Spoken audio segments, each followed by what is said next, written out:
Okay, so let's start by bringing the first charge. So let's look again at the idea. With this configuration, when the charges are infinitely apart, the energy is by definition zero. Now, when we bring Q1 from infinity and we put it at point P1, what's the energy in this configuration? The only hope we can do to solve the problem is to try to get the difference in energy between these two different configurations. Because we know how to get difference in energy between two different configurations. We can get UB minus UA. Do you remember how we can get UB minus UA? This is the relationship that we had, the conclusion for all what we derived in the chapter. The difference in energy between two different configurations is equal to the charge times the potential difference between the 2 points, and it's also equal to the negative of the work done by the electric field, and it's also equal to the work done by the external agent. And remember that the work done by the external agent is the negative of the work due to the electric field only if the initial and final speeds are the same. So if you don't remember any of this material, please go back and review this. Each one of these was done on its own separately before. Here we're going to try to apply these ideas. Configuration is the initial configuration, UA, the energy is UA, and it's characterized by having all the charges are at infinity. And this point P1 is just an empty point in space that we're going to move this charge to it in a while.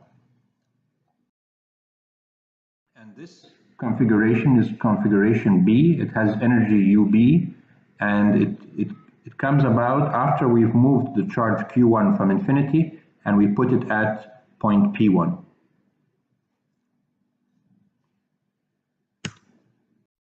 So let's start with the problem of bringing charge Q1 from infinity along some path like this, and we're going to bring it to point P1.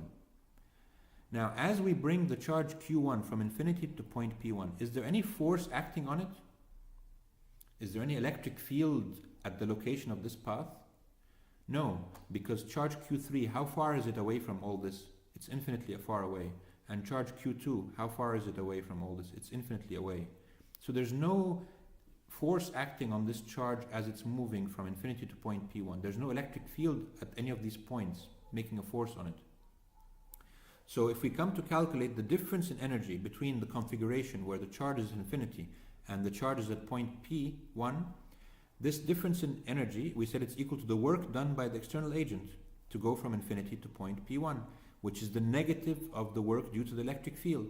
Okay, the work due to the electric field is integration of the force on the charge 1 dot dr. What is the force on charge 1 as it's moving?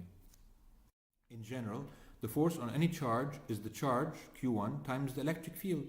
But we just said that the electric field at all these points is what? It's zero, because charge 3 and 2 are infinitely away from here. So the electric field due to those charges is zero. So that means that there's no difference in energy between the initial configuration and the final configuration. There's no work done by the external agent. The external agent doesn't have to do any work to move this charge from this point, from infinity, to point 1. So we get the relationship that UB minus UA is zero, but we know that UA was already zero by definition.